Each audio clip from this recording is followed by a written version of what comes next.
Have gone through their pre-game festivities, warm-ups, announcements. We're ready for Sooner softball as Briley Klosterman digs in for the Iowa Hawkeyes on a gorgeous Sunday morning for Sooner softball. First pitch from Jordy Ball is fouled off by the left-handed hitting Klosterman. 11:32 a.m.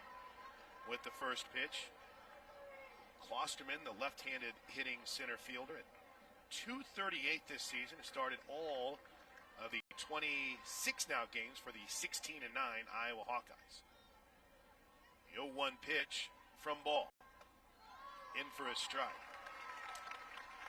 No balls and two strikes. Sooners all crimson look today with the black socks and the crimson shoes you love to see. White Oklahoma in that wood grain crimson with the numbers just below on the chest and that Jordan font.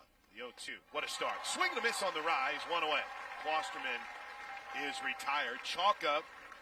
Strikeout number 89 on the season for Jordy Ball. Here's Nia Carter. Not a bad start. Not a bad start. But I'm liking how aggressive Iowa came out. Swinging at that first pitch is pretty aggressive to me. I think when you get in there and you're facing a pitcher like Jordy Ball, being aggressive that first pitch, and like especially knowing she works up the ladder, you want to make sure that you're trying to take advantage of the lower pitch. Swing and a miss by Nia Carter, the leading hitter for Iowa at 472 on the season. Also third on the team with 10 runs batted in. The 0-1, well outside. And check with the third base umpire. No swing, ruled safe for Carter. We got to hit that weather report because this is an awesome day. Chamber of Commerce Day here in Oklahoma City. A 1-1, swing and a miss, strike two. The weather report brought to you by Norman Heat and Air. Look at that, 70 degrees outside right now. And we're going to angle towards a high of, 79? Almost 80? Break out the sunblock. Yeah, it is a beautiful day. Here's the 1-2 pitch from the Sooner freshman. Swing and a miss. 2 up, 2 down, both by way of the K. Weather, by the way, brought to you by the Trails Golf Club in Norman, where you'll experience everything you love about golf and more. Did you just catch how good of a spotter Andrew Shepard is? Did you notice that? Whenever we brought up we needed the weather, he had the weather report He's up on it. his phone for him. Tell me we don't have this thing figured out. 2 outs for Denali Lecker. Right-handed hitting DP. We have a pretty star-studded booth up I here. know, right? Kylie Lundberg is up here with us. Whitley Simmons again. Made my day when I saw Whitley walking up from the team arriving. You know what? We almost got burned again because I made one mistake when we signed off last night. Whoa. I'll tell you about it after this 0-1 pitch as Ball brings it home. Popped up, out of play. There was a game before ours today. They had a 9 a.m. first pitch. I thought we started this day. We did not. But thankfully it was a game that cooked. So there was no need to worry about pushing back the start. But as we left here last night, I was, hey, no problem with an 11:30 first pitch, which again there was. 0-2 pitch to Lecker. Crowd claps in unison as the pitch. Swing and a miss.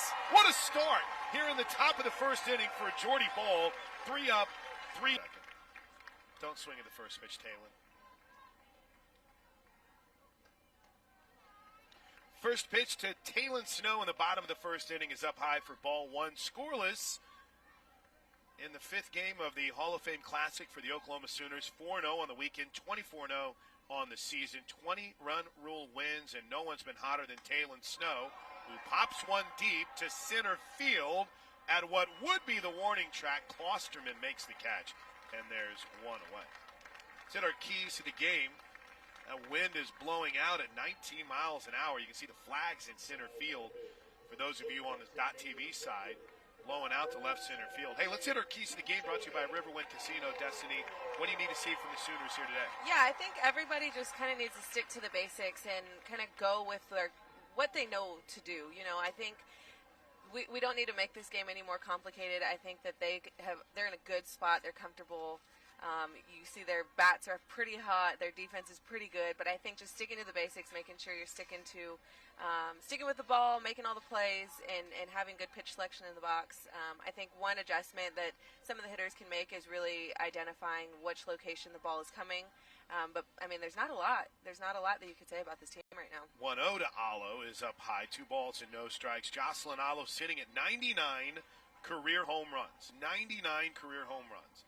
She's hit 11 so far this season and has also driven in a team-high 33 runs.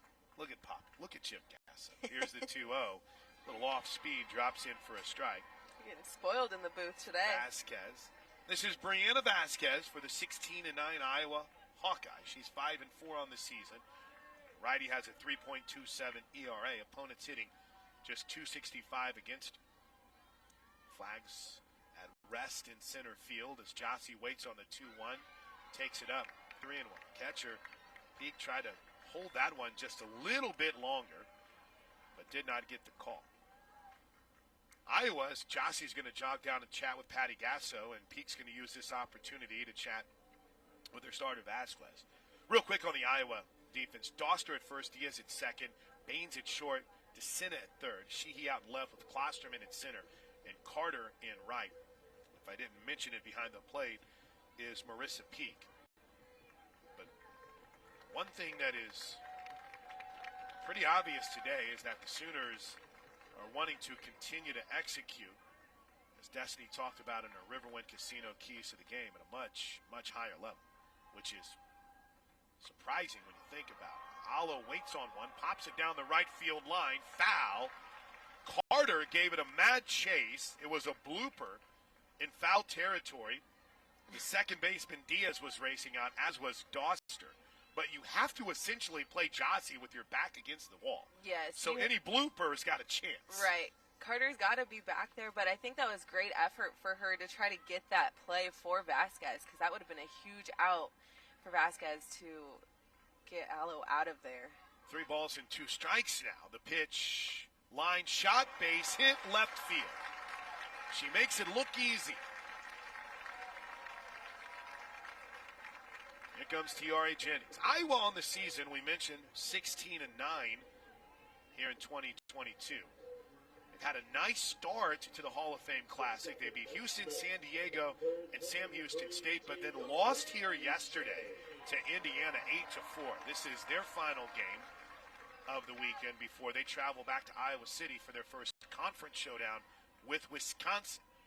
The Big Ten that's kind of been hard to figure out this offseason, or this non-conference season. First pitch to Tiare Jennings is in for a strike. Actually saw a rarity from Tiare the other day. She came out of a game relatively early. Taylon Snow came in and played some second base. Hadn't seen that in a minute. Here's the 0-1 up high. 1 ball, 1 strike. Numbers still impressive. 369 average, 10 home runs, a double, a triple, 19 walks so far this season, tied for second on the team. She's awesome.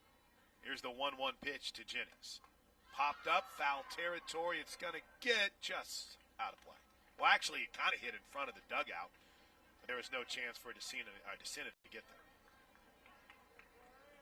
Last night we were joking in the post-game show, Destiny, what more can you say about this team? You kind of feel that same way about hitters 1 through 5 right now, I'm looking at the stats like, okay. These are real. Snow's at 545, Alo's 509, 447, 444, 410, 369, 358. Like, what do you – and how do you throw to them? Oh, that one was a little out of the zone. Jennings chased it, pokes it foul down the right field line, hits off the sidewall. So Jossie's hit was off a change. Her pop fly that Carter came chasing in was a change. That was a change. So she's able to mix her speeds, which is really good, and I think that's going to be a little bit of a challenge for OU. I don't know if they're used to seeing that many change-ups come in the first 3 batters, so maybe that's something that they're going to have to maybe adjust a little bit. 1-2, pop foul down the right side again. You know, that's one thing. The Iowa outfield, by the way, Klosterman is even behind kind of the patch of I guess you could say, stomped down grass. I don't want to say dead grass, because it's all kind of dead right now, to be honest with you. But stomped down in that area in center field. Now, Klosterman takes a step back, but there is one thing. Tiare hasn't hit a home run since the Hawaii trip, and she reaches and grounds this one off the glove of the pitcher, and no one's going to have a play because Chassi had a mini collision with Diaz.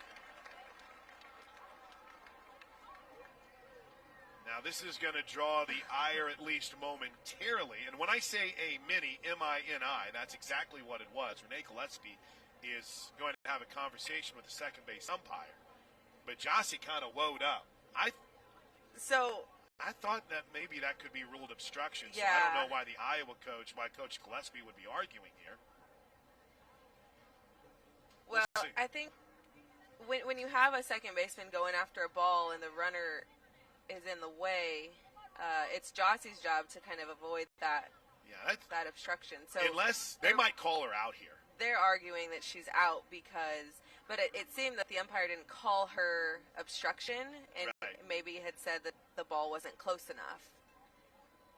Here's a spoiler alert, even though we are the Sooner Radio Network. The ball was close enough. The ball was close. Yeah. I think up here, Jossie needed to avoid that a little bit better. Yeah, she could likely get called out here. Right now, it's being ruled a hit for Tiare Jennings, who adds to what has been a fantastic weekend. They're going to rule her safe. We have a rules expert up in the booth, and even he is surprised right now. I mean, again, there's so many different elements on a play like that, and it's a bang-bang call for the second base umpire. Oh, well, in this case, the first base umpire had moved over. That's Jerry Jones. Chad Spencer is at third, and Donald Postel is our home plate umpire today. Umpire is brought to you by Century Roofing, on guard for Oklahoma. But you're right, the runner has to avoid the fielder. Now, if they were at the bag and it was a closer play, then you start talking about obstruction. Right. And I think even going back to Coach Gassis saying, maybe they're inching towards that 7. I think those are the little things that she's looking to have. Like, that stuff cannot happen in conference. That cannot happen in postseason. They get a break here, but it's got to be cleaned up, is what you're saying. Right. I love it. That's definitely something that Jossie needs to avoid. Well, at this moment, Peak didn't like something in her conversations with Vasquez, and she took her catcher's mask out and just walked out to the circle. That was after a relatively long delay for the argument about whether or not Alo should have been called out.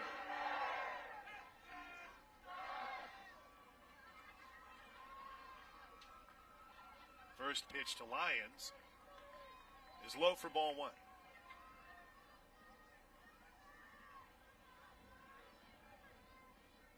Grace Lyons had an 18-game hitting streak come to an end here on Friday, and she has been on fire since, as the 1-0 pitch misses high.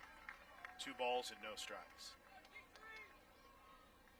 And it is one of those moments where you think about it. She had the 18-game streak, actually had another plate appearance potentially, but was pinch hit for.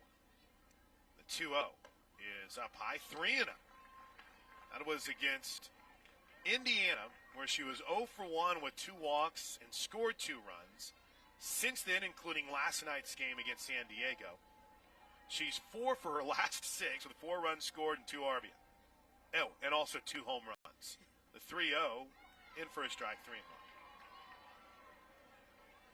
So she said, we won't worry about that hitting streak. We'll start a new one, right?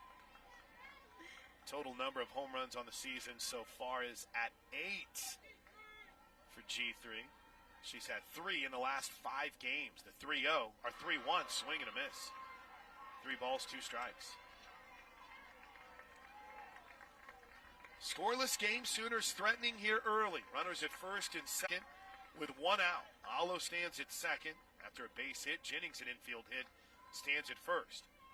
We may see a change here, and I think they would like to go that double play route. This ball skied to shallow right field. Racing under it is Carter to make the catch. Jossie bluffs it go, and the ball's thrown away. Here comes Jocelyn Alo to third. They'll hold her there. Jennings to second, and they're going to give Alo home plate because she was on her way to third. 1-zip Sooners on the wild, unnecessary throw from Carter in right field. I don't think we're able to get an RBI out of that for Grace Lyons. But if we did, it would be her 24th of the season. And Jossie got that extra base because she was on her way to third and was that ball, was just launched out of the hand of Carter. 1-zip Sooners. Here's Jada Coleman. Jada's had quite the weekend as she takes the first pitch a little up for ball one. Hit a bomb here last night. 3-run home run. That came in the first inning. Late game last night against 1-0 pitch is up high, 2-0 Houston. I was getting it. She went 2 for 3 in that game with 3 runs batted in that 3-run home run. I think it might be fair to say for Jada that did a bit of a forgettable weekend, though she has scored a ton of runs. Maybe I should rephrase that. If the 2-0 pitch is low. Well, you look at it, and from a stats perspective, she went 2 for 3 against Houston. But outside of that, she's been, 0 for 4 so far. But yet she's scored 7 runs in the 4 games already. Yeah. She's been walked a lot. 3-0, in for a strike, 3-1. Her slugging percentage, .585, is with a batting average of .358. That's pretty good. Yeah. So, E1 on the broadcaster. I don't want to describe this as a struggle because Jada's been rolling. And I think the thing about Jada is she is a power hitter, but she's not necessarily only a power hitter. 3-1 she's there to move runs. Ball 4, and she'll head down to first base. And with 2 outs for Lindsey Elam, Sooners have runners at first and third, and I don't know if you could have a better first and third combination, or as far as disciplined hitter than Lindsey Elam coming to the plate, but Jada's got to make sure she doesn't leave that bag early, which we did get confirmation last night. She left early. There was no question from the dugout, unfortunately. They'll have different sectors that are kind of keeping an eye on different things, and unfortunately no one could make the case for that. Here's Elam, Sooner captain. Speaking of good weekend, speaking of good runs, first pitch to Elam is in for a strike. No motion over at first base from Jada Coleman. 1-zip Sooners. First and third here early on, bottom of the first inning.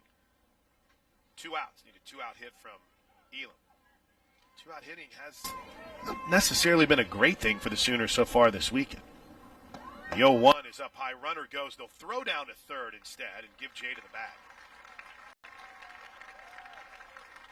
So for Jada Coleman on the season, 5 for 6 in stolen base opportunities. And in a weekend when the Sooners have been running pretty wild. They get a runner at second and third here with 2 outs. The 1-1 is up high. With 2 outs in the Sam Houston game, the Sooners went just 1 for 6. Improved it against Indiana in the 15-1 win, went 6 for 19. Yesterday, they were 4 for 13 with 2 outs. A little over 300, the 2-1 pitch. There's a big-time 2-out blast off the bat of Lindsey Elam. Well out of here, over the left center field wall. What a shot from Lindsey Elam. That 2-out clutch gene lives in number 22. And it's 4-zip Sooners on a 3-run blast from Elam. Just a shot right out to left center.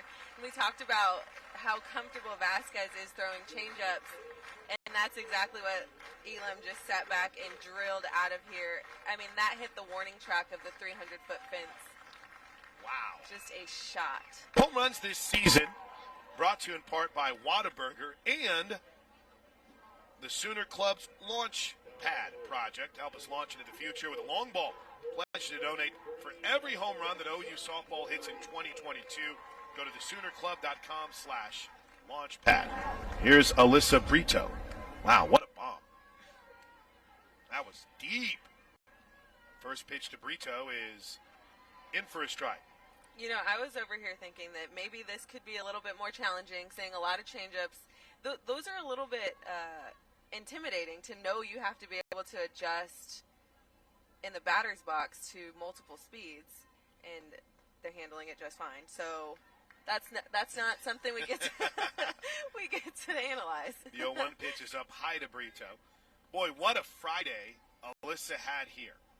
She went 3 for 5 with 4 runs scored, 6 runs batted in, and 2 home runs as the 1-1 pitch is up and away. In fact, it was a 2-home run game that she had against Sam Houston State. She didn't play in the game last night against Houston, went 0 for 2 with a run batted in against San Diego. The 2-1 is lifted deep down the left field line. If it's fair, it's gone. It is a foul ball. Home plate umpire did not make the signal. The umpire down the line, who was blocked by this window thing from my view. I was watching the home plate. I never saw the umpire down the left field line. Maybe more dramatic than it needed to be, which should shock absolutely no one who listens with any regularity. 2 balls, 2 strikes, 4 zip Sooners here in the bottom of the first inning. The pitch to Brito is in the dirt. So one note that is pretty interesting about Alyssa Brito, when she gets hot in bunches. In the Friday games at the Mary Nutter Classic, she had 5 runs batted in, went 2 for 2 in the 2 games, and scored 2 runs. So this weekend, she has 7 runs batted in. So 12 of her 15 runs batted in as she takes the 3-2 pitch low for ball 4. Came on 2 days. The Friday at Mary Nutter and the Friday here at the Oklahoma City Hall of Fame Classic. Here's Jana Johns.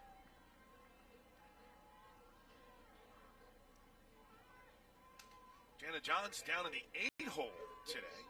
I don't believe we've seen Jana Johns hit 8th this season. Here's mine. As everyone has noticed, whenever I have room, I spread out in a broadcast booth. I've acted like I'm living here. Here's John's first pitch. She'll take first strike. Numbers on Jana. 357 average, 7 home runs, 22 runs batted in. 10 extra base hits, 3 doubles.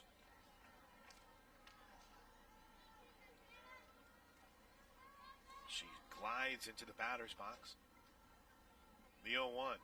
Runner goes, line drive, base hit into left field. Look at these Sooners with 2 outs. Was it me that brought up the sack that they had struggled with 2 outs, or was that you? No. That you was sure? you playing. No. Last night, I came home, and the wife and the kids weren't quite back yet from a trip, so I broke out the laptop, and I was statting away, man. I had numbers, and I thought, this team's been so good with 2 outs. Seems like they've struggled a bit this week. Well, a walk, a home run, a walk, and a single so far with 2 outs today. Okay.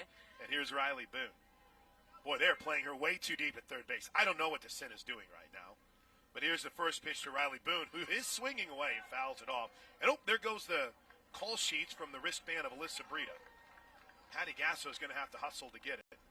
It's a race between Gasso and Baines, the shortstop, who kindly hands off the card without looking at it. No balls and a strike. I haven't even had a chance to bring up one of the more interesting moments we've had so far this season, which is becoming a trend when it comes to calls.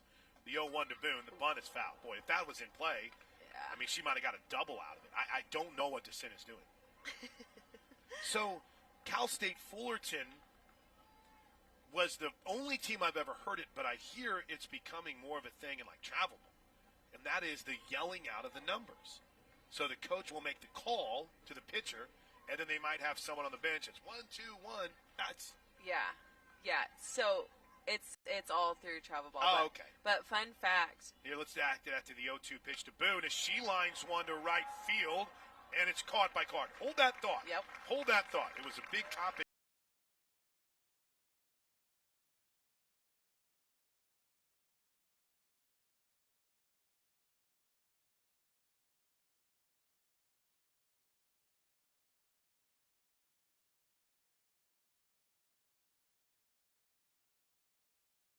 to Grace Lyons on a nice play deep in the hole, maybe even a better stretch at first. And as we lead off the second inning, Oklahoma leads at 4-0. There's one away.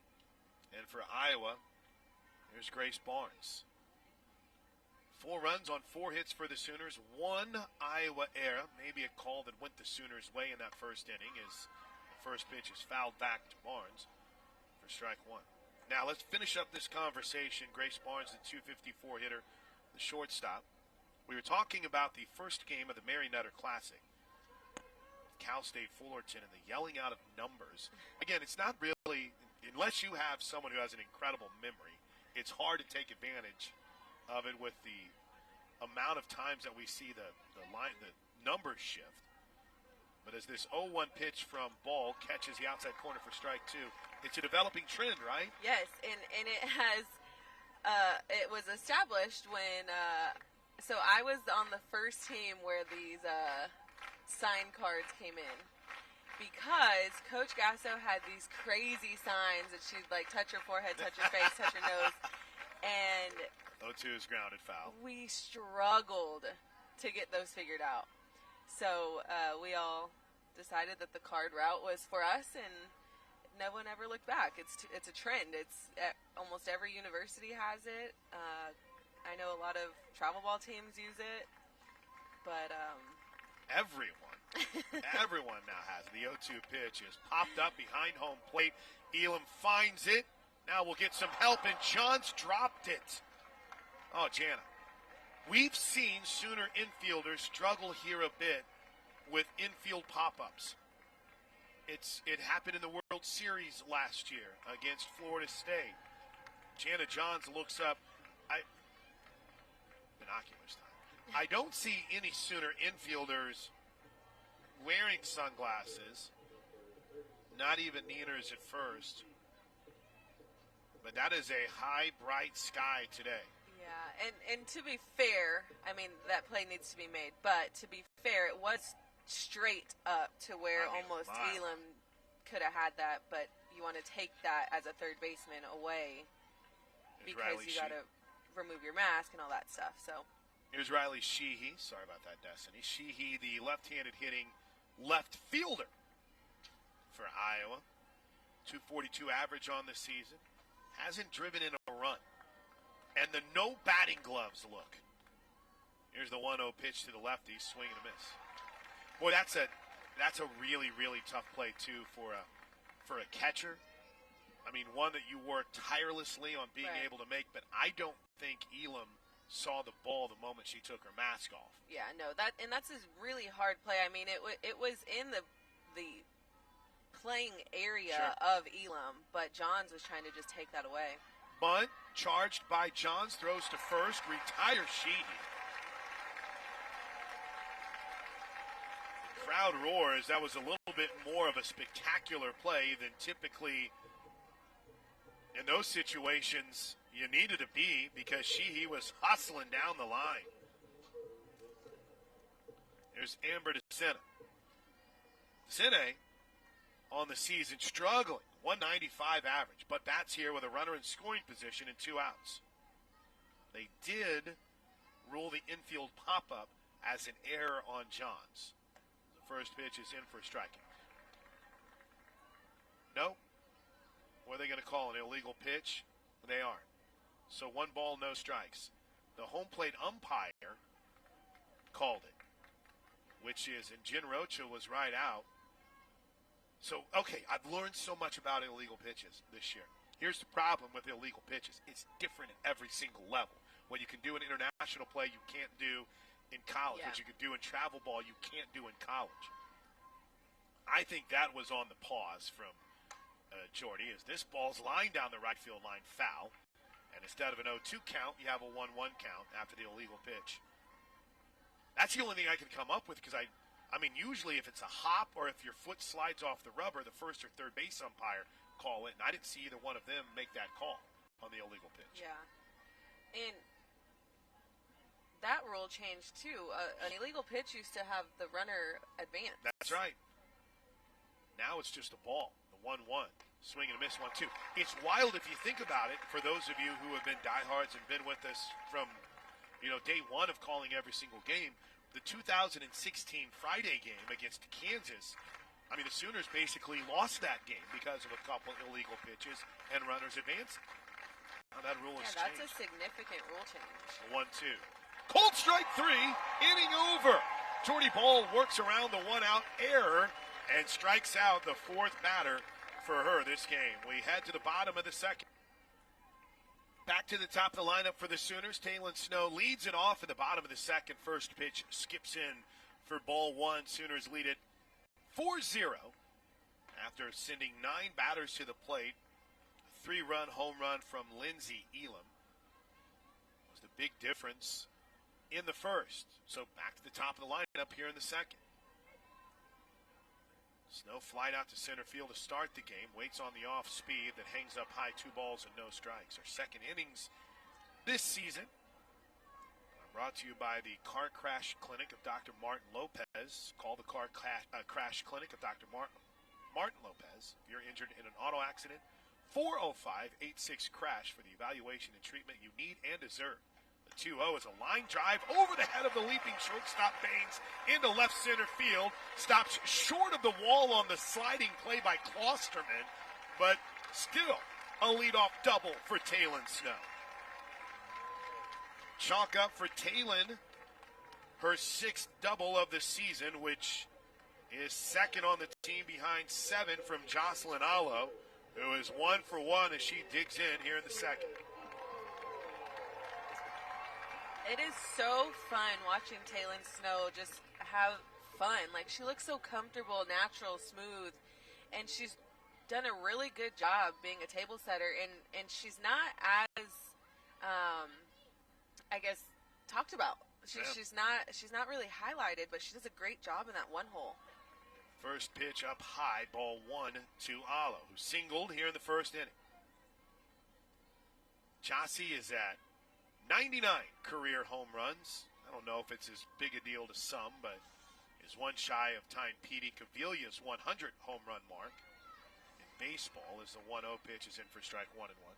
Again, 2 completely separate sports that obviously get overly compared whenever you might have new people to the sport. That's fine. Here's the 1-ball, 1-strike pitch to Jossie. Sky to right field. This could be trouble. Falling fast. It's down for a hit. Get back to second. And she does. Sliding in safely is Taylon Snow as Chassie just powered that one into right field off her fists. And Carter, who was playing at the wall, sprinted in and couldn't make the play. 2 for 2 day for Jossie. Carter, she's playing so deep, and you have no choice when Jossie's up to bat. You've got to play that deep. But what happens when there's a little blooper or an off-speed pitch that catches Jossie off guard, where she's accidentally going oppo on a slower pitch, you've got to be able to close that in. But great effort by Carter. She just missed it. And we're going to have another circle visit here from Renee Gillespie. Circle visits this year brought to you by Walden Cleaners and Laundry, where the difference is quality.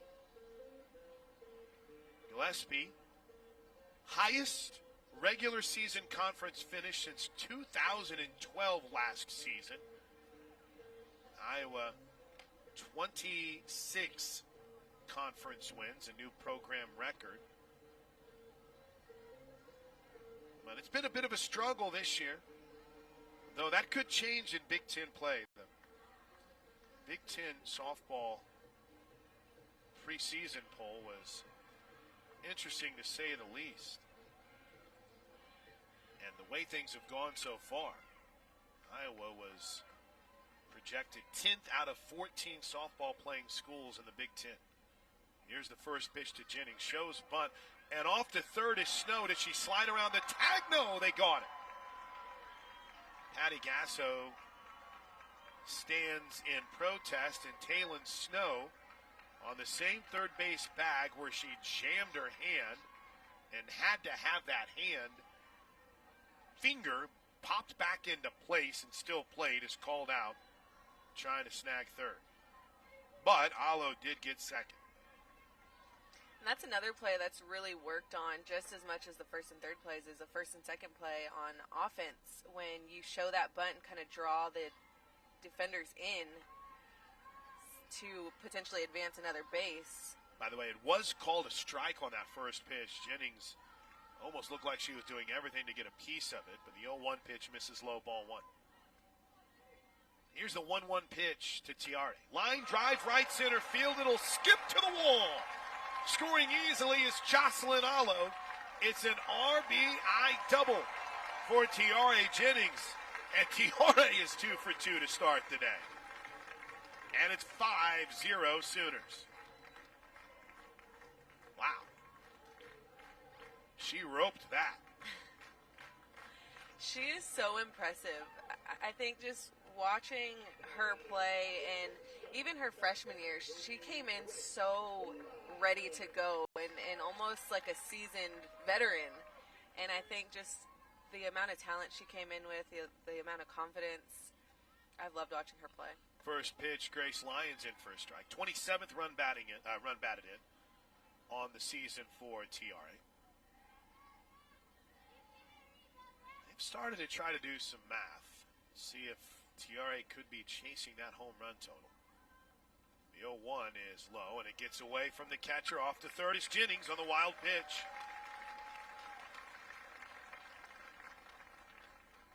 So that's 115 career runs batted in already for Tiare Jennings. Through 60, 85 games now. That's pretty good. 1 ball, 1 strike. The pitch. Line shot, caught by the first baseman, Doster. Went down with the backhand and took what would have easily have been an RBI away from Lyons, and there's 2 away. Wow. That was a rocket. I mean, that was a hard hit ball to Doster. Heck of a play by Doster. 2 outs for Jada Coleman. Walked, stole a base, scored a run in the first inning. The stolen base was her 5th of the season. Runner at third is Jennings. Watch out for a wild pitch here. First pitch is in, a little up, ball one. Donald Postel is behind home plate today. Mentioned our umpire introductions earlier.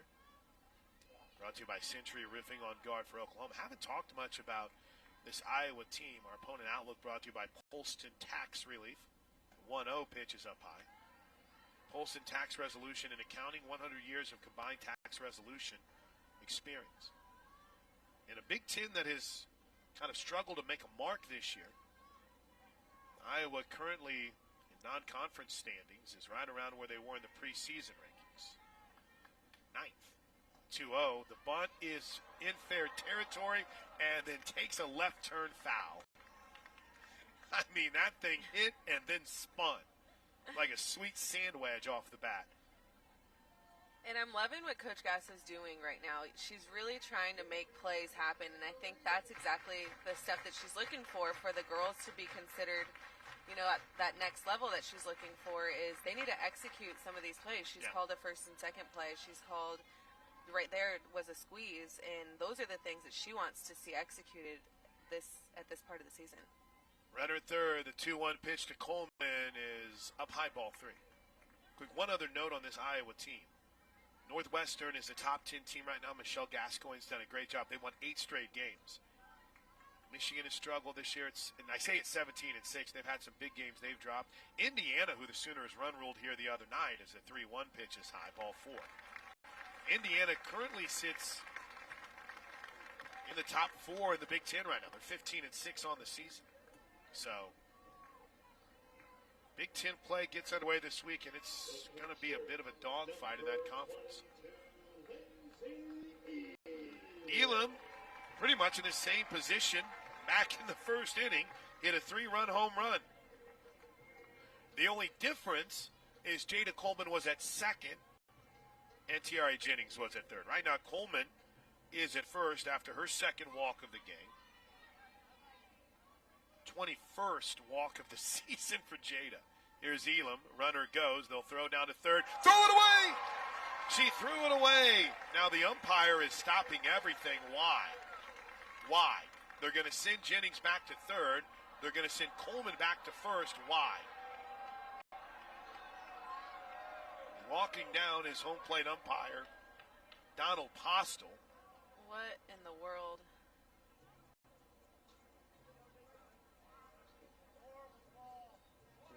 Well, and again, here's the unfortunate thing is we don't get any clarification.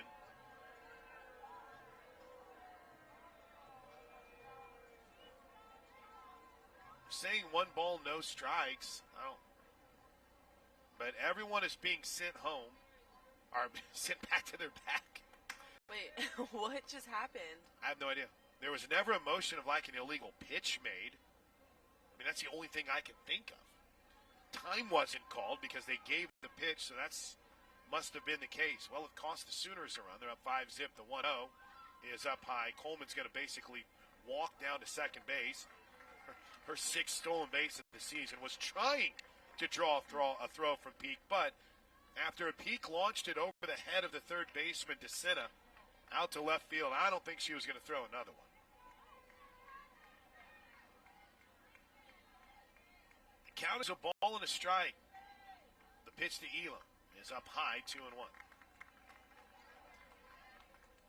So already for the Sooners here today, third stolen base.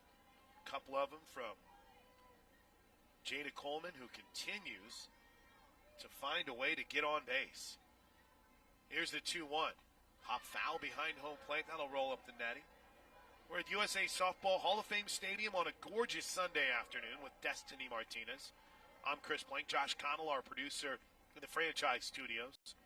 Thanks to those of you watching on Soonersports.tv. Oklahoma leads it 5-zip. 5 runs on 7 hits. Here in the bottom of the second inning.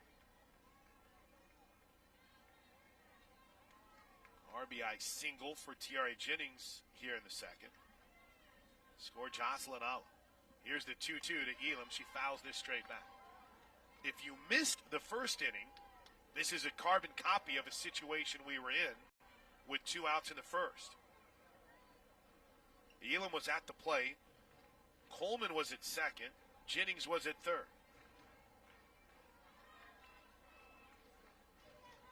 Lindsay deposited one over the left field wall.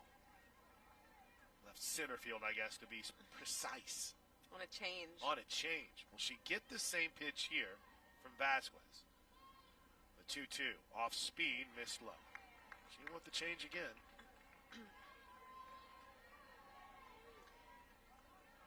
This game has been a lot more exciting just because they're trying to execute different plays and not even for OU to be moving on the bases, but for Iowa to get this experience too. I think it's a good.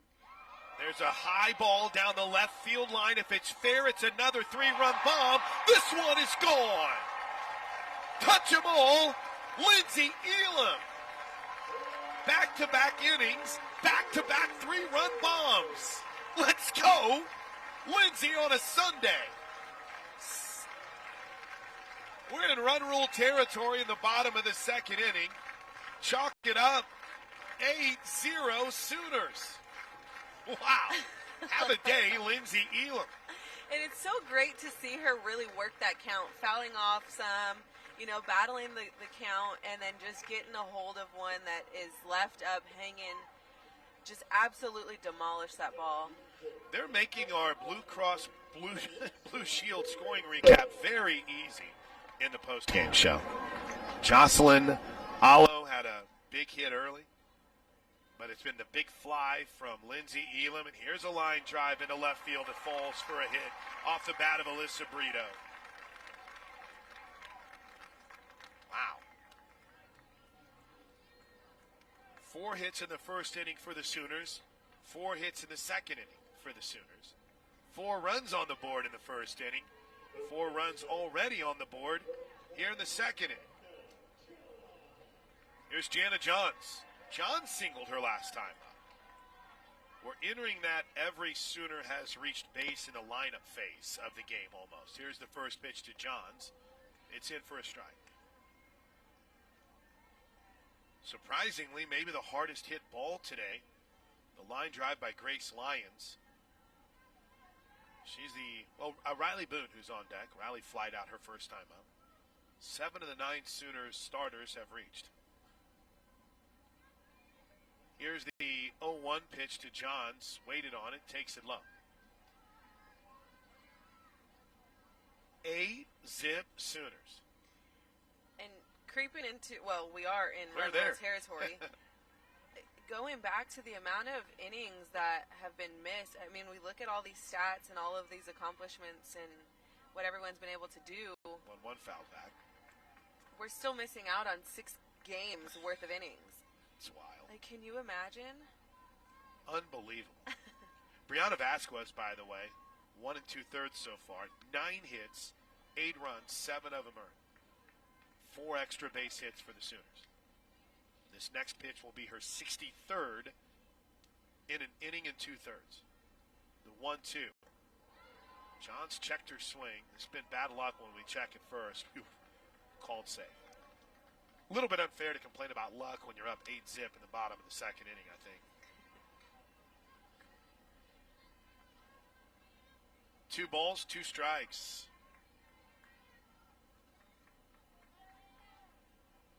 The pitch to Johns. Popped pretty deep to right center field, but Klosterman angles back, makes the catch, and ends the bottom of the second. 4 more runs cross for the Sooners. And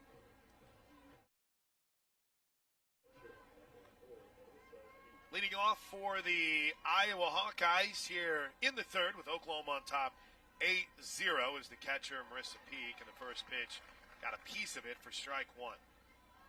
8 runs on 9 hits for the Sooners. As OU leads it 8-zip. Destiny Martinez, pretty solid.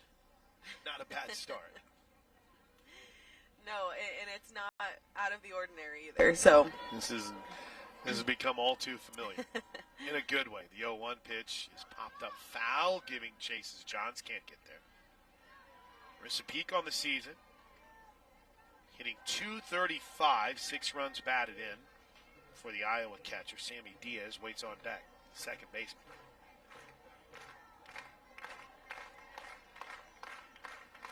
Iowa's had 1 base runner. That was on a dropped infield fly. Infield sky is maybe the better way to put it. The 0-2.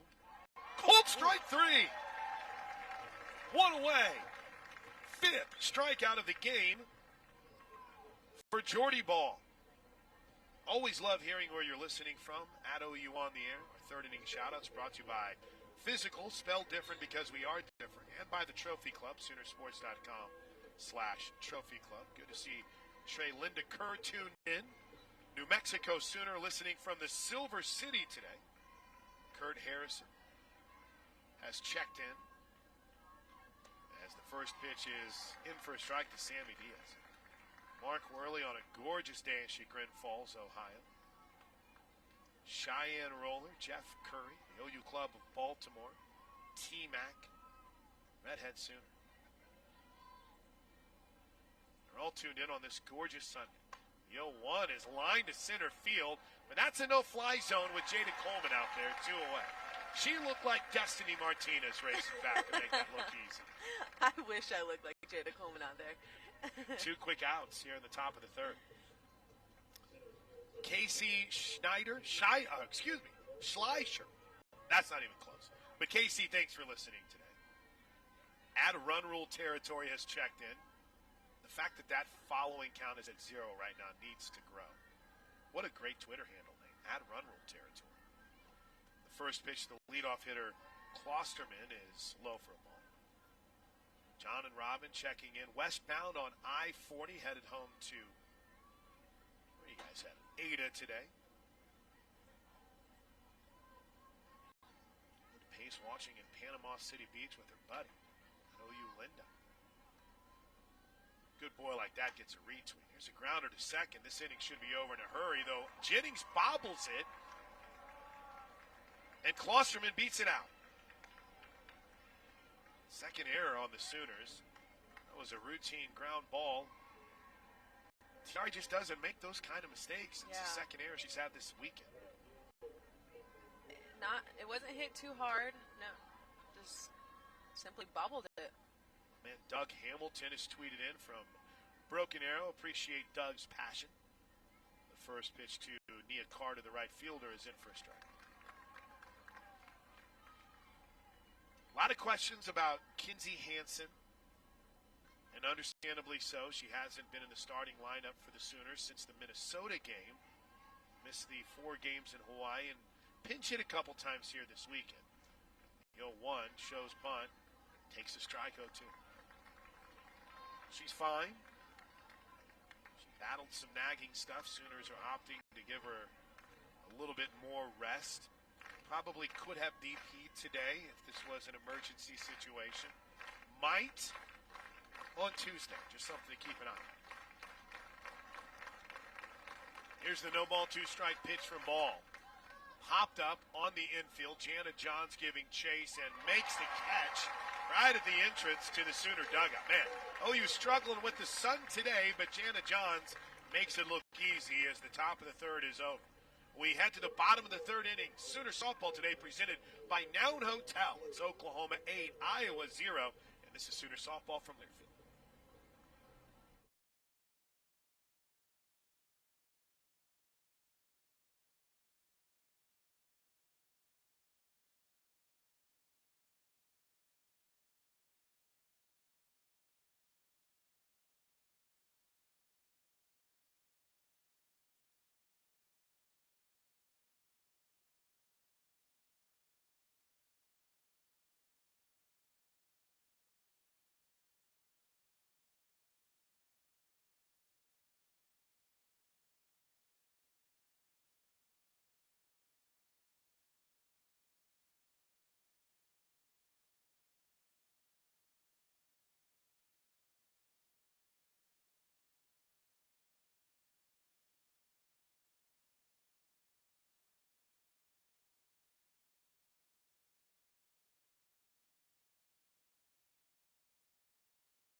Today it's easy, and there's affordable options for everyone to support Sooner softball at Soonersports.com/trophy club. Riley Boone will lead things off. Patty Gasso walking down towards the Sooner dugout.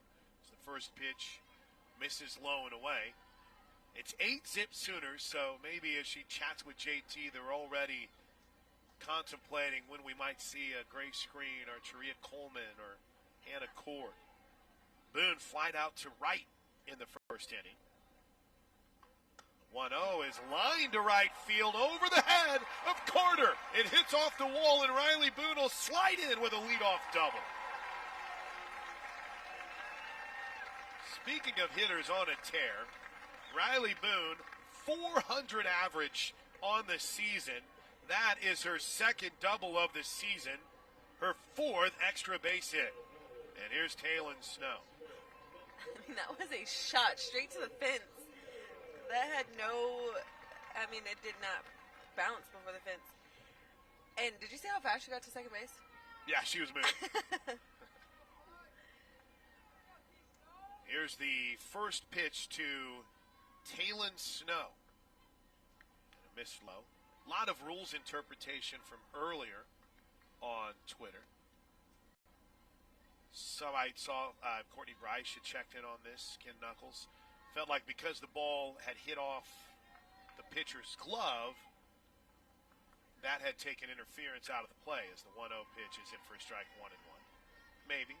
But then it's kind of debatable if maybe it didn't even hit off the glove. Going back to when Jossie was called safe at second base. Okay. I think that's way back in the first inning, Yeah. is it not? Yeah. Okay, for some reason I thought you were talking about the No. play at third. Okay. No, this game has had so many big-time plays. The 1-1 is a swing and a miss. Snow, by the way, 1 for 2 on the game, had a double, but was caught stealing in that second inning. Okay, that makes sense. It probably adjusted where the ball was headed, which changed her line of trajectory. direction. Yeah. Runner at second. 1-2 pitch, ground ball towards the shortstop. Diving play by Baines. She'll eat it as Snow beats it out. Smart base running by Boone to not go on contact. Baines made a heck of a play, diving to her right on the backhand. But give Taylon Snow a 2-hit day. And really great base running by Boone, because she drew the attention as Baines reached over, grabbed that ball. She was going to come up and throw to first, but then she saw Boone kind of catch her attention. Thought better of it. Yeah. Well, here's a chance for another 3-run home run for the Sooners. They've had one each inning, and the first pitch to Jossie is low for ball 1. Clay Holmes is checked in from Vegas. Jim Collins and his wife Donna in Washington, Oklahoma. Travis McClain listening and watching from Bixby today. 1 ball, no strike pitch headed home to the Sooner DP. Jocelyn Alo is low for ball 2. Billy is checked in. Question, why would you play Alo at the fence? If she hits it, it's gone. That's actually not a bad idea. They've moved in Carter a bit in right field. Yeah, they're not as deep this go-around. 2-0 is grounded towards third. They're going to try to get Boone at the back. She's safe. The throw to second. Snow safe. Everybody's safe. Vicine tried to beat Boone to the bag, and Riley won the foot race. Boy, she threw a rocket to second base. That was a heck of a play by Diaz. And Alo is aboard on the fielder's choice, and now the bases are loaded for TRH innings. That kind of worked as a best-case scenario because it looked for a moment like Jossie, it was a slow roller, had a chance to beat it out. It would have been close. Jossie's a little bit sneaky quick. First pitch to Jennings is in for a strike. Tiare's 2 for 2. A single, a double, couple runs scored, RBI.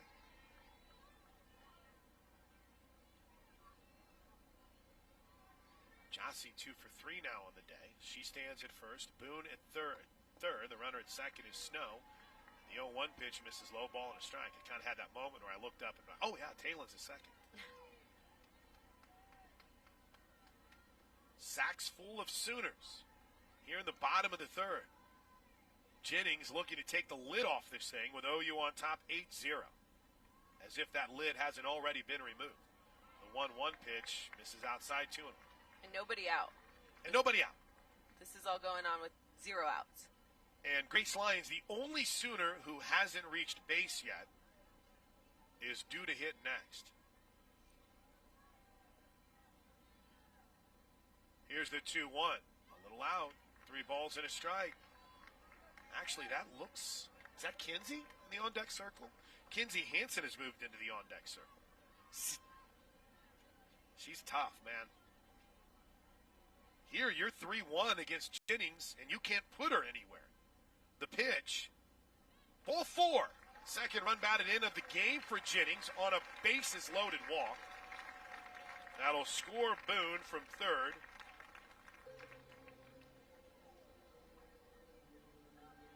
And here is Grace Lyons' spot in the lineup, but Kinsey Hansen will pinch hit. Pinch hitters this season brought to you by the Housesmith Restaurants. Feed your game day cravings with a wide variety of restaurants available across the Midwest. Visit housesmithrestaurants.com. And a quick trip to the Circle will give us a chance to thank some of you tuned in today, like Larry and the St. Pete Soonered in, Ruben out in Krakow, Poland. That's a fan right there. Kevin Fielder is in the air heading to LaGuardia. Thinks he just saw Lindsey Elam's home run fly by. The old folks are watching in Tulsa. Lynn Bybee in Idaho Falls, Idaho. The Turneys are watching and listening from Carnegie. People asking for math. I'll work on some home runs compared to last year to this year. Paige Cole checking in from T-Town, part of that Tulsa Sooner Club. So happy she got to see it live here yesterday. Love this team, Paige tweets. So do I, Paige. Sooner Lisa feeling dangerous today. Moved from Section 4 to Section 6. Ooh. OU loves watching from home in Stigler. Bruce Burdett and the OU Birmingham Club. Here we go. Kinsey Hansen, first pitch swinging, grounds it to first. They're going to come home safe. Safe at home is Kaylin Snow. It's 10-zip Sooners on a slow roller to first by Doster. Our slow roller to first by Hansen. Doster decided to come home. And Snow beat it on the slide. Will Pinge run here or re-enter Grace Lyons? How about that as an easy day for Kinsey Hansen? You get warmed up, you stretch. Swing at the first pitch. You do everything to get ready, and you swing at the first pitch, and then your pinch run for it. Here's Taria Coleman. Speaking of pinch hitters, getting an opportunity, Taria Coleman will pinch hit for Jada Coleman. Near the bottom of the third with the Sooners on top 10-0.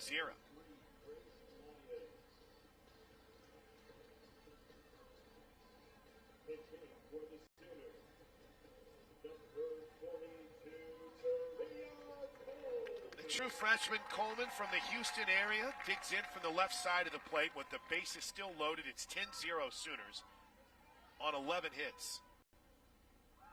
And they've committed 2 errors. Here's the first pitch to Coleman.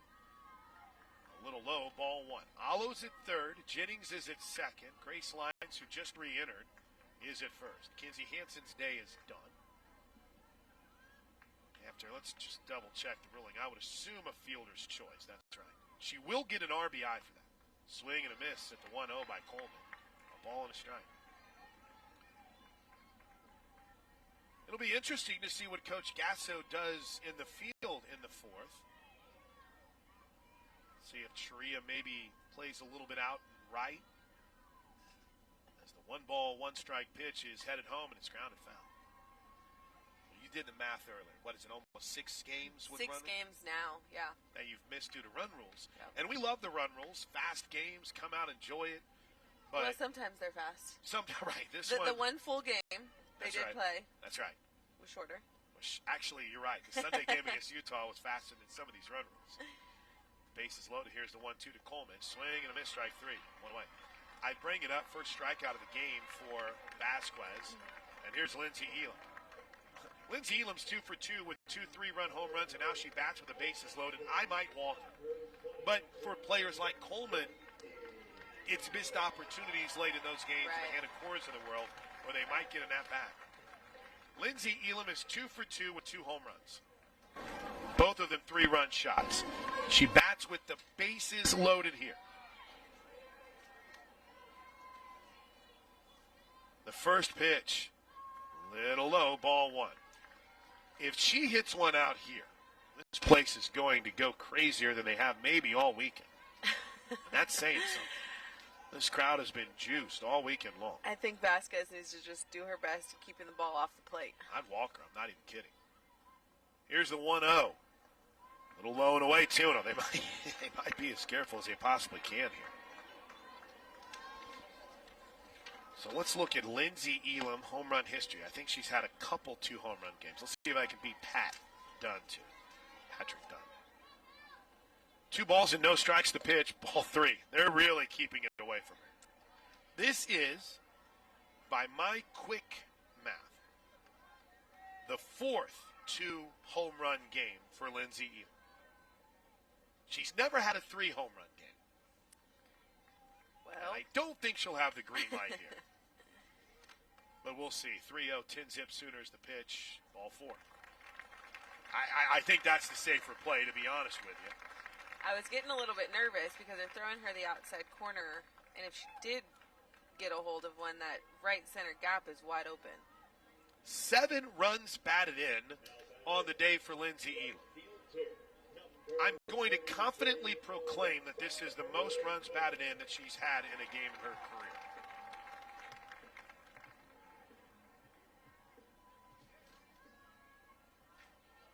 As here's Brito, bases still loaded, 11-0.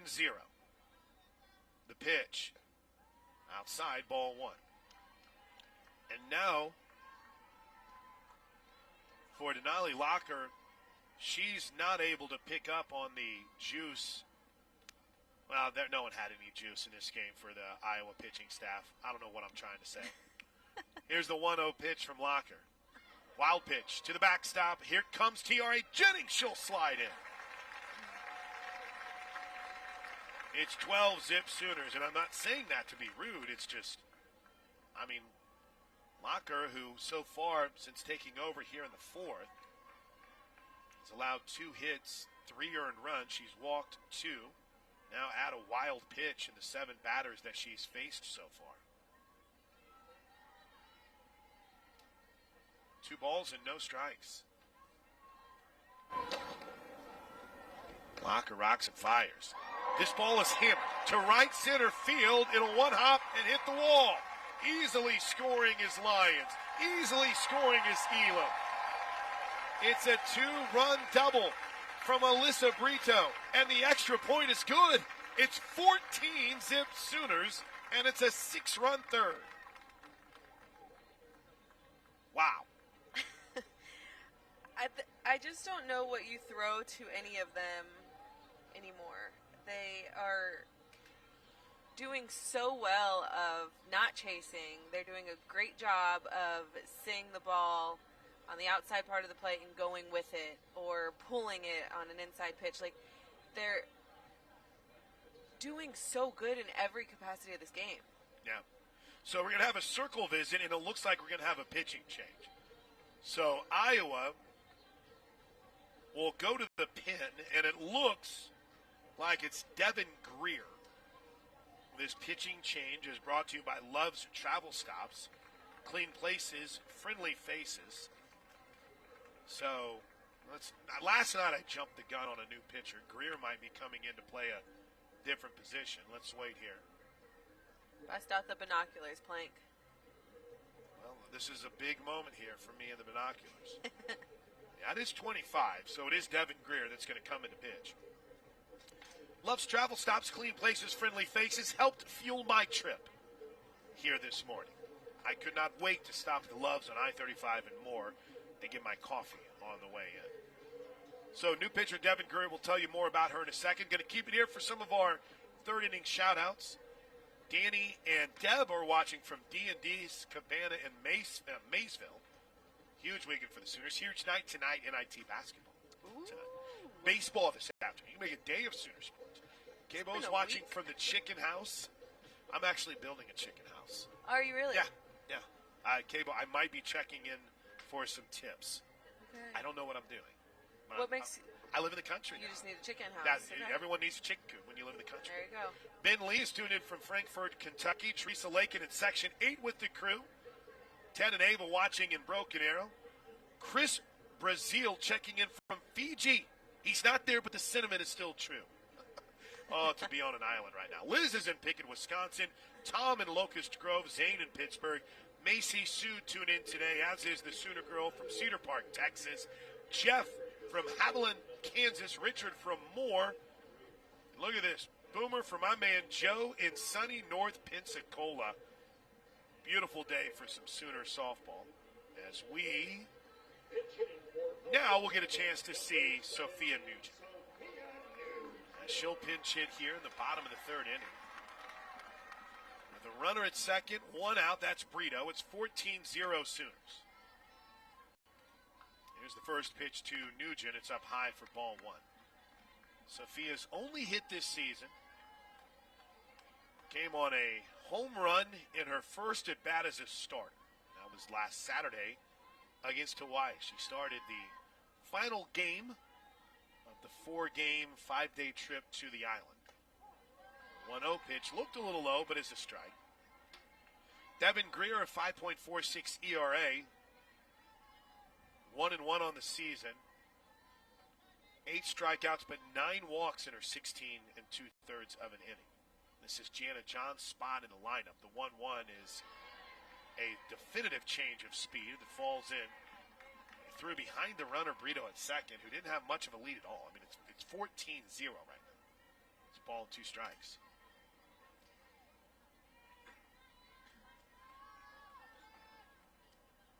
Nugent digs back in, the right-handed hitting catcher. The 1-2. Line drive left field. Is it going to get over the head of the left fielder? No. Sheehy ranges back, makes the catch. Brito returns to second, and there's 2 away. And with 2 outs, here is the 10th hitter of the inning, Riley Boone. My numbers, let's see here. I think this is the 4th time this weekend the Sooners have hit around in an inning. Maybe the 5th. Boone started this inning off with a double, and she grounds the first pitch foul. It'll be OU and Kentucky on Tuesday night. We'll be traveling with the team right here on the Sooner Radio Network. What do we got? Whitley, a 6 o'clock Central Time first pitch on Tuesday night? I think so. 5:45 pregame. Here's the 0-1. Popped down the left field line. It's in foul territory and falls just beyond the reach of Baines. That game, as of now, is slated for an SEC network broadcast, but there is a chance it could get picked up by ESPN or ESPN2. I think part of that had to do with what Kentucky did against Alabama this weekend. And they've been good games, but Kentucky's 0 for 2 so far in that showdown in the SEC. We've got a scoreboard update coming up next inning. Here's the 0-2 to Boone, and it's up high, ball 1. Riley's season average has ratcheted up to .415. The whole lineup is 5s, 4s, high 3s. They're just so good. Check swing on a pitch way up. 2 balls and 2 strikes.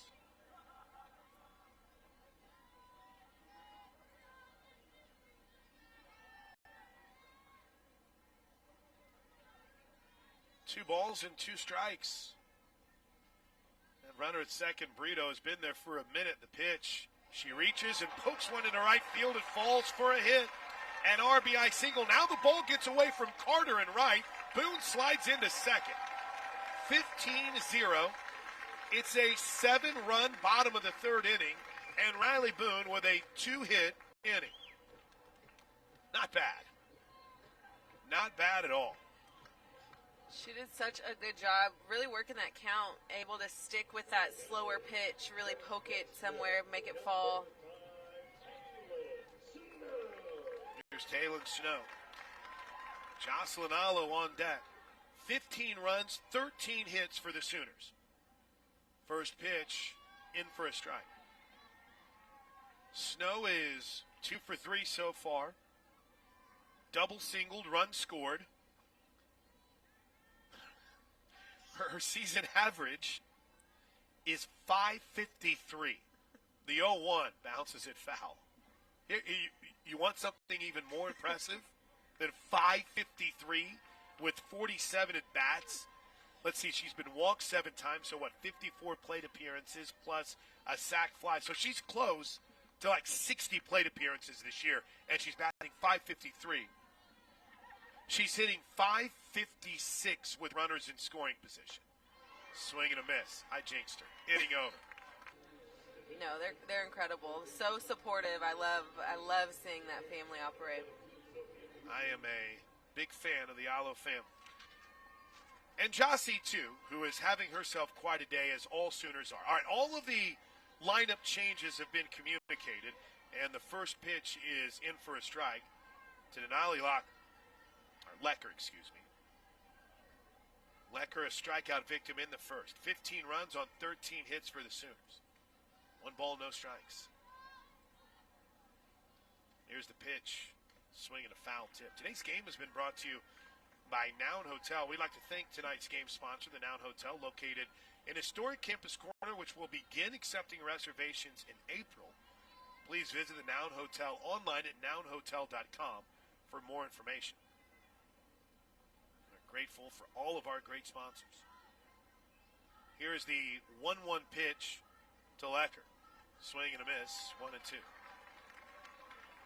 By the way, speaking of all of our great sponsors, like the good folks at Communication Federal, Oklahoma's #1 credit union for all of your family's financial needs. OG&E, we energize life. 1 ball, 2 strikes. Jordy Ball looking for strikeout number 6. The 1-2. She got it. Swing and a miss. 1 away. University of Oklahoma and Sooner Sports Properties would like to thank our concession partners: Rib Crib, Shakes Frozen Custard, Frito-Lay, Pizza Hut, McAllister's Deli, Nacho Express, and Kona Ice. Looks like we're going to have a pinch hitter here for Iowa State.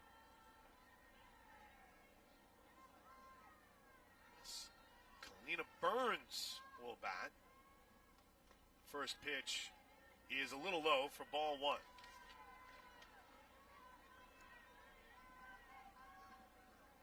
Burns, the junior out of Corona, California.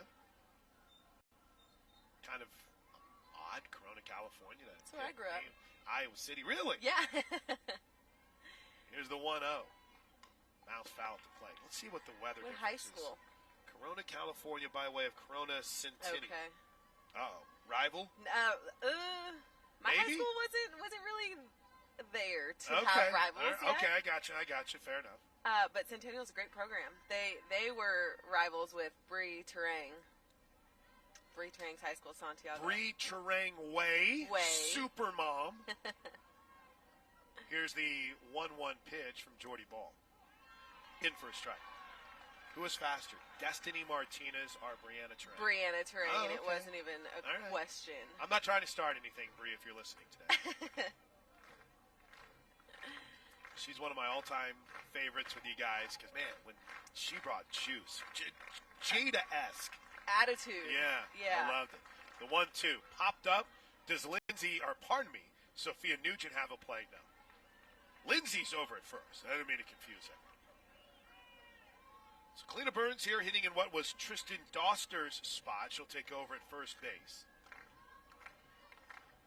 Grace Barnes waiting on deck. I mean, it's 15s in. I appreciate all of you who are still hanging with us. Why not? Who knows what the 4th inning is going to bring, right? Here's the 1-2 pitch. Line shot down the right field line, foul.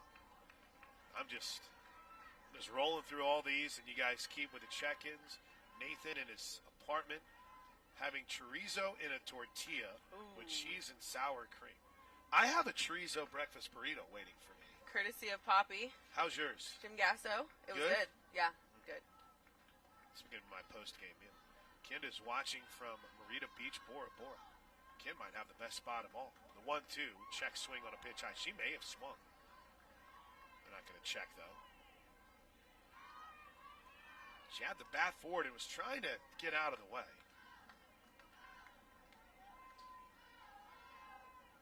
2 balls and 2 strikes. That arm swing from Jordy. She's ready.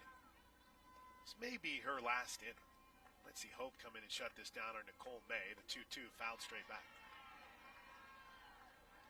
We did see in that longer second half of that 3rd inning, Jordy had to run out and stay warm. That was Get a her sprints in. long inning. Yeah.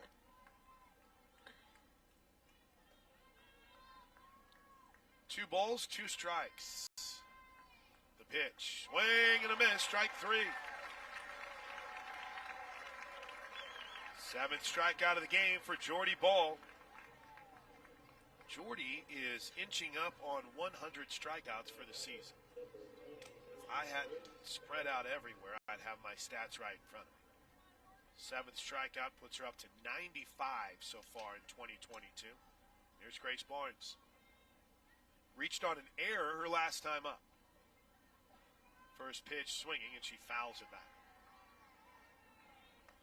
The ERAs for the Sooner pitchers heading into today, and Jordy's, just double check, because it's been lower just a bit. Going through the first 3 2/3 without allowing a run. Jordy's current ERA is .73. Here's the 0-1 pitch, swing and a miss, strike 2. Hope Troutwines is 0.17, and Nicole Mays is 1.11. Okay, so let's put that into perspective. Go ahead. With the amount of runs that have been generated by the offense, those are the pitching numbers. Yep, it's wild. Who is supposed to score against them? 0-2, ground ball to third. Jennings makes it look like she's been playing third base all year long. Scoops, throws, gets her, inning over.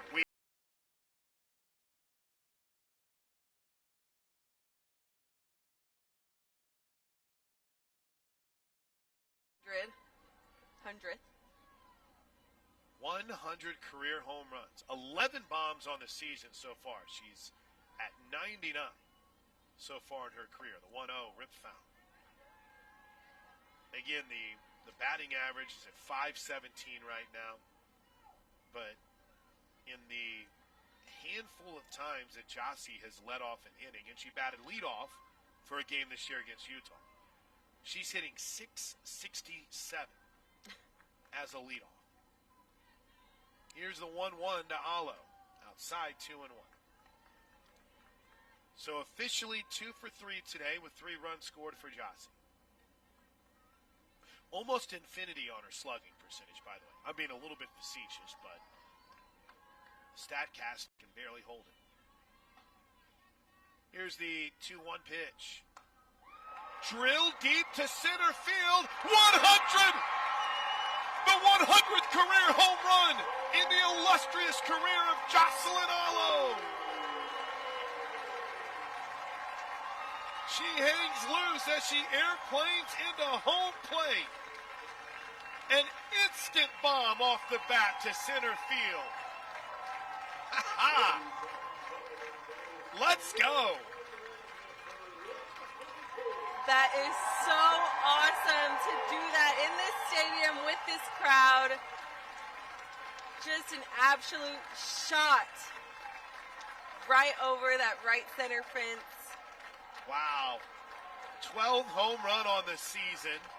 100th in her career. So if you want to cross sports here, she tips her cap to the crowd. That is so special. Peta Caviglia is the all-time home run leader in college baseball. So if you want to put diamond sports in one lump kind of group, he's the only college baseball player to ever hit 100 home runs, and Jossie just hit her 100th career home run. I'm telling you what, this is some kind of run that Alo is on. And that is, let's see, heading into today, the Sooners had 58 home runs as a team. They've got 61 home runs as a team. A C note from the Queen. How about that? Great screen pinch hitting here, by the way, is ahead on the count now, 2 balls and no strikes. Unbelievable how strong and talented she really is. The 2-0 pitch to Green is up high, 3-0. And again, I'll point out, she's still hitting over 500. Like, what in the world? 100 bombs, hitting over 500. I mean, she's RBI queen, home run queen, batting average queen. She's done it all. Here's the 3-0. All 4. Boy, Grace Green has been so efficient. The batting average won't do much for you, but, you know, in her 15 at-bats now, she's walked 6 times and has hit 2 home runs. Here's Grace Lyons. Every single Sooner that has played today has reached base. After Grace Lyons reached on a fielder's choice her last time. And you mentioned the runs batted in. That's another territory that Jossie is starting to creep up on as Lyons lifts one deep to left field. It's got a chance. It's gone! G3 going yard. It's 18-zip Sooners.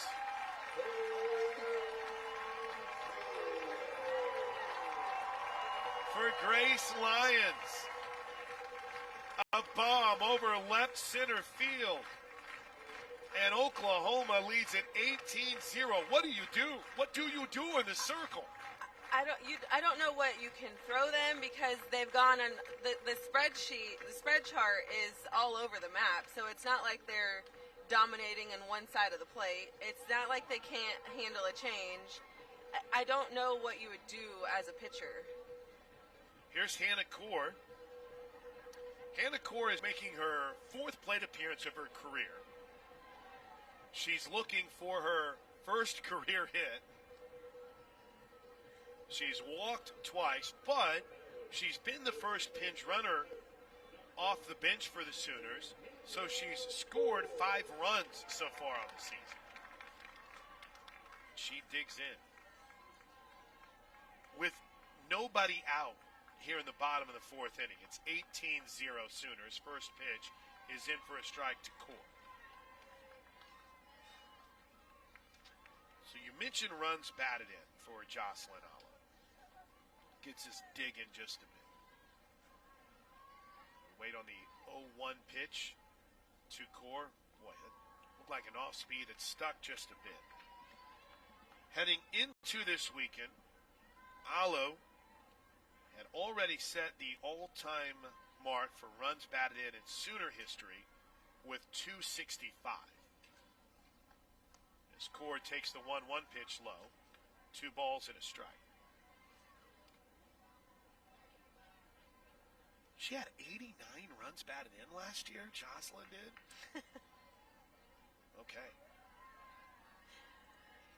So heading into today, as Core takes the 2-1 pitch for a strike, 2-2. So heading into today, Jossie had 33 on the season. So that means right now in her career, she's at 271. As the 2-2 pitch misses low, ball 3. So 6 runs batted in this weekend for Jossie. She's hit 271 on her career. 271 runs batted. I might be one off here real quick. Okay, but still, there's teams that don't even score that many runs as a team. I know. There's a line drive by Core, caught by Sheehy in left field. Hannah's going to have a great future ahead of her. She put a charge into that. But it was right at the left fielder Sheehy, and there's one away. So 238. So far this season, yes, I'm talking through math right now.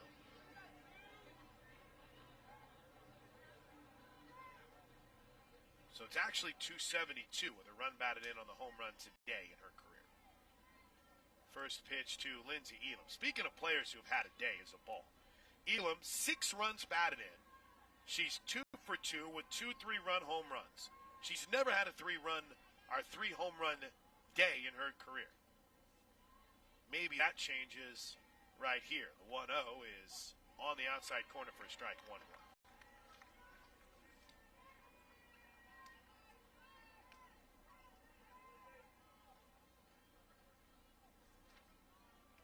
So looking at the record for career runs batted in, she's got some work to do. 1-1 pitch is hammered down the left field line. If it's fair, it's gone. It's gone! A 3-home run day from Lindsey Elam. Oh, Captain! Our Captain launches one down the left field line, and she airplanes into home plate to make it 19-0. A 3-run bomb in the first, a 3-run bomb in the second, and a solo shot in the 5th. Wow. I mean, you can't make this stuff up. You have Alo hitting a home run.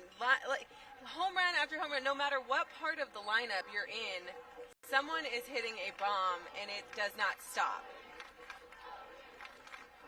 This is incredible. Unbelievable. Absolutely unbelievable. And we'll have another pitching change for Iowa, and I honestly don't know what you do here. Lindsey Elam hits her 3rd home run of the game. So the Sooners have had homers from Elam, 3. They had a home run from Alo. They had a home run from Lyons. This is the 13th time this season Oklahoma's hit 3 or more home runs in a game, and they've hit 5 here today, 3 in the 5th inning. And Catherine Cerna is done for the day. I don't think I blame her. Iowa is going to go to the bullpen again. And they're checking in with Emma Henderson to take over in the circle. So not a good day for Iowa pitching, as the new pitcher, Henderson, will try to do her part to slow down the Sooners. Good luck. Here's Alyssa Brito.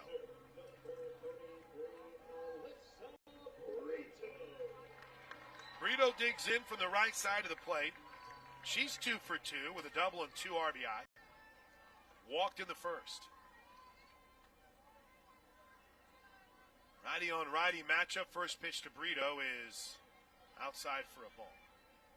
They still haven't updated the new pitcher on the StatCast.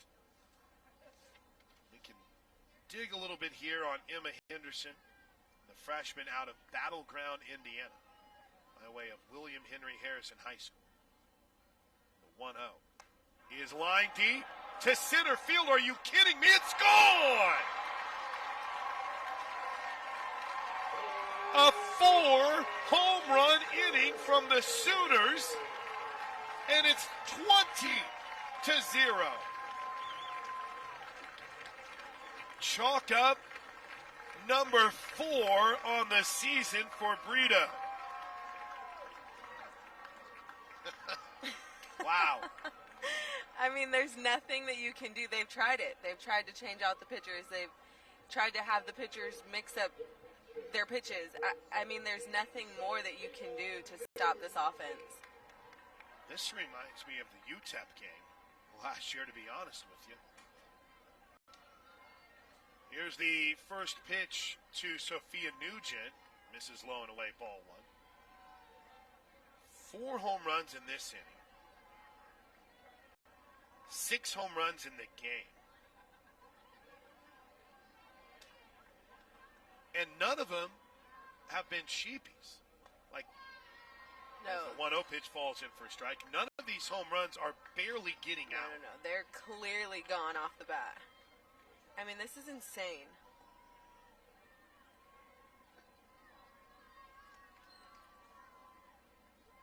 The 1-1 is fouled straight back. I don't know how much more you can say.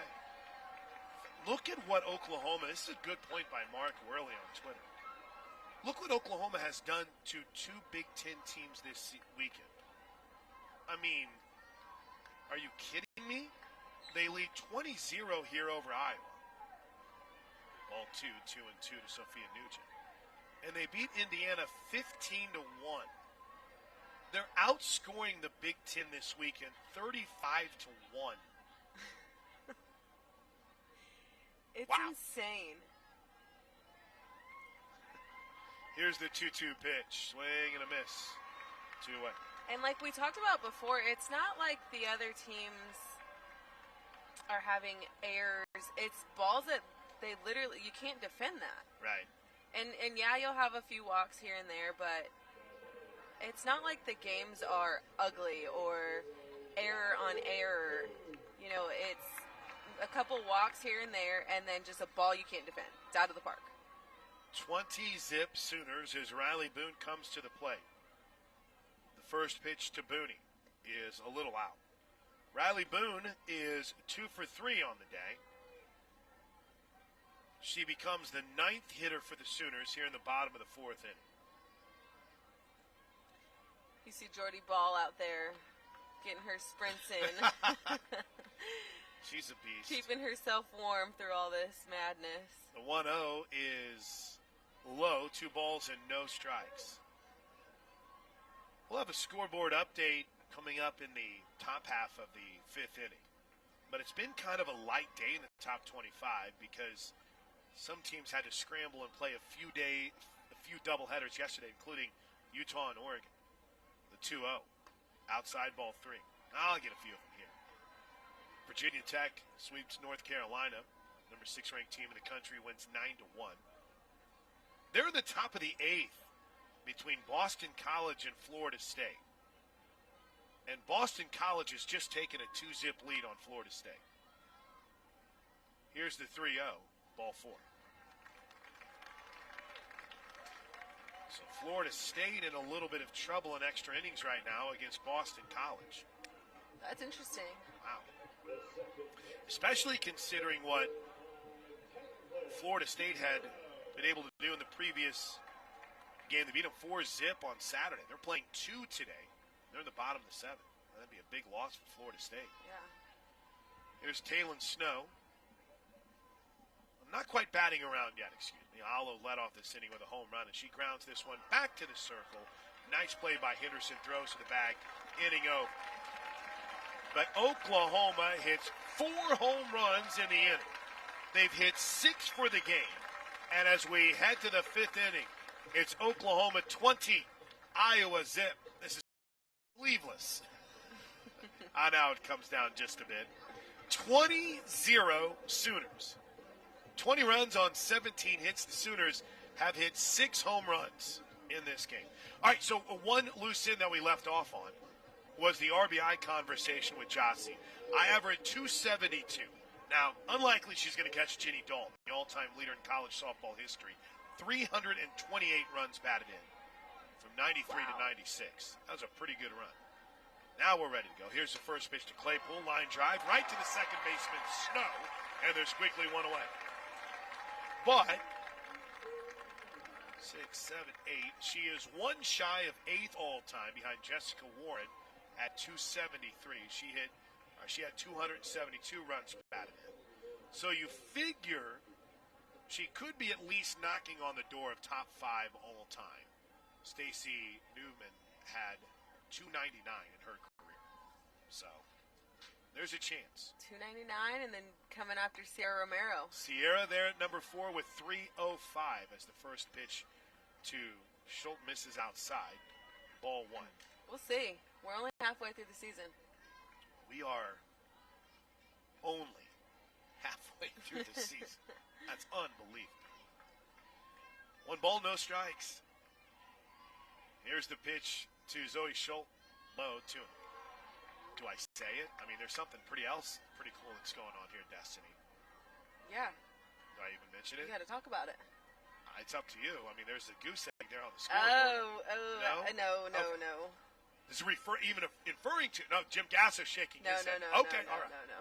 20 zip Sooners. The 2-0 bounced straight back. I got scared when she hit that. It's coming to you, Destiny. Can we have made a play on that? Yeah. Maybe. Maybe not. Well, if we pop these screens out, get our gloves ready. Told you I'm scared to pop the screens anymore. Sorry about that. A 4-run first on a 3-run homer by Lindsey Elam. A 4-run second field on a 3-run home run by Lindsey Elam. 2-1 pitch, checked her swing. Nope, she didn't. Called strike 2. And then in the 4th inning, by the way, the Sooners put 7 on the board in the 3rd without a home run, and then hit 3 home runs in the 4th inning. Actually, 4. Alo, Lyons, Elam, and Brito. 20 zip Sooners. The 2-2 pitch up high, 3-2.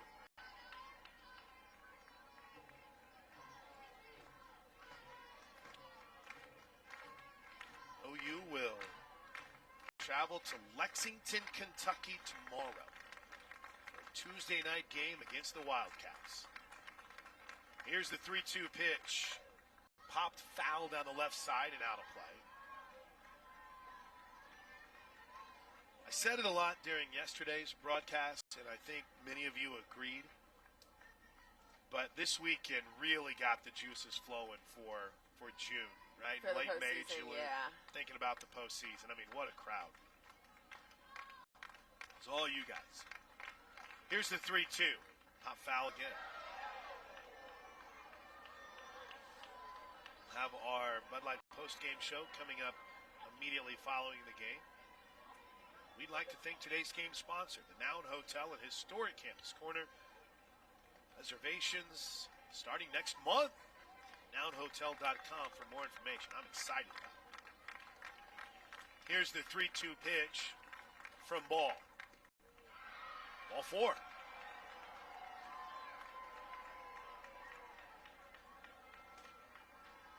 So here's Henderson. After the first base runner for Iowa since the third, and the first walk of the game from the freshman Jordy Ball. So runner at first as Ball stares in. Maybe a nice little 6-4-3 to end this game. First pitch swinging and fouled back for strike one. Oh. That's the best move we've had all weekend long. I love it. A lot of Iowa and Indiana fans, kudos to them both, made the trip down, representing their gold and black, and for the Hawkeye fans, and their red for the Indiana fans. Again, they don't get a chance to watch games here very often, to be honest with you, in person. The 0-1 pitch is in for a strike. It's been a minute since either Iowa or Indiana have made a trip to the Women's College World Series, and their fans have shown out this weekend. Yeah, and this is a good trip. You know, there's quite a few things to do here in Oklahoma City. They just updated the museum. Yep.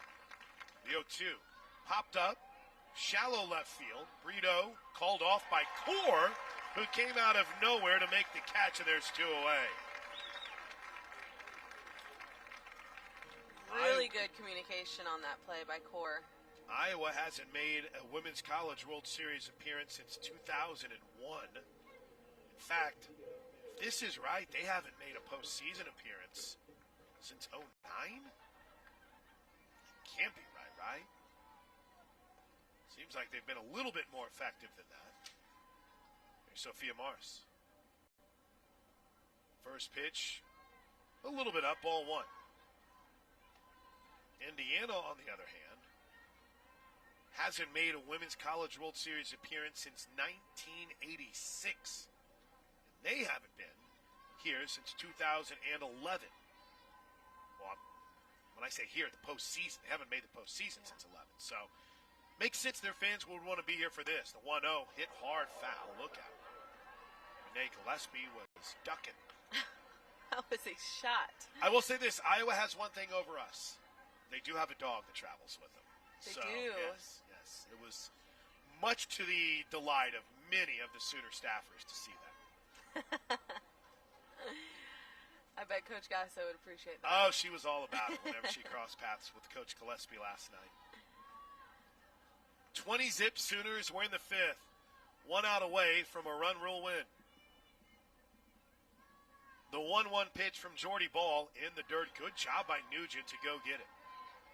That drew some acknowledgement from Riley Boone in right field. Hannah Core's out in center. Brito's gone the whole way in left with Jennings at third, Lyons at short, Snow at second, Lindsey Elam at first. Here's the 2-1 pitch. Up high, 3-1. It's a good pitch for that count. Trying to get her to chase is a really good rise ball. 3 balls and a strike.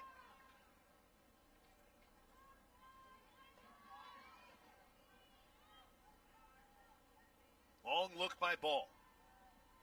The pitch. Ball 4. We'll see if this might draw a trip to the circle from Jen Rocha here. Or not. I mean, it's 20-zip. You want to give Jordy a chance to work through this. Like we talked about earlier, I think that we see some what we would think are issues for OU softball, but it's just part of the game. It's part of the process. Here's Riley Moss. Iowa going with a lot of pinch hitters here late in replacements, and the first pitch to Moss is in for a strike. Riley Moss hitting in what would be Briley Klosterman's spot in the leadoff. First and second, 2 outs. Here's the 0-1 from Ball. Swing and a miss, strike 2. I'm telling you what, right now, Riley Moss looks overmatched. I think she took 2 steps. One that was almost out of the batter's box. And I think she's also slapping and swinging for the fences, a little bit of ahead of herself. Listen to this crowd. The 0-2. Foul straight back to us. Let's go, Whitley. Destiny. Oh, she called Whitley on that one. That's got some juice. That'll get all the way back to Jordy. She doesn't need anyone to help her with that.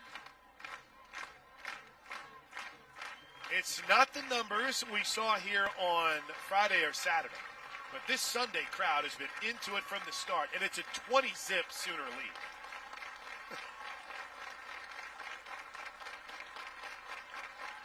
The 0-2 just misses. Just misses. I do have to say, we have the best fan base. I mean, they've stuck through this entire game. This is only the second plate appearance Iowa has had today with a runner in scoring position. Here's the 1-2 pitch from Jordy Ball. Called strike three, a no-hitter for Jordy Ball. A no-no, again from the freshman. And Oklahoma, on a day when they hit 6 home runs as a team, 4 in an inning, 3 from Lindsey Elam, sweep through the Hall of Fame Classic field and hit the road on Monday for a showdown with Kentucky. That game will be Tuesday night, right here on the Sooner Radio Network. Final score, Oklahoma 20, Iowa zip. The Bud Light postgame show is next. This is Sooner Softball from Learfield.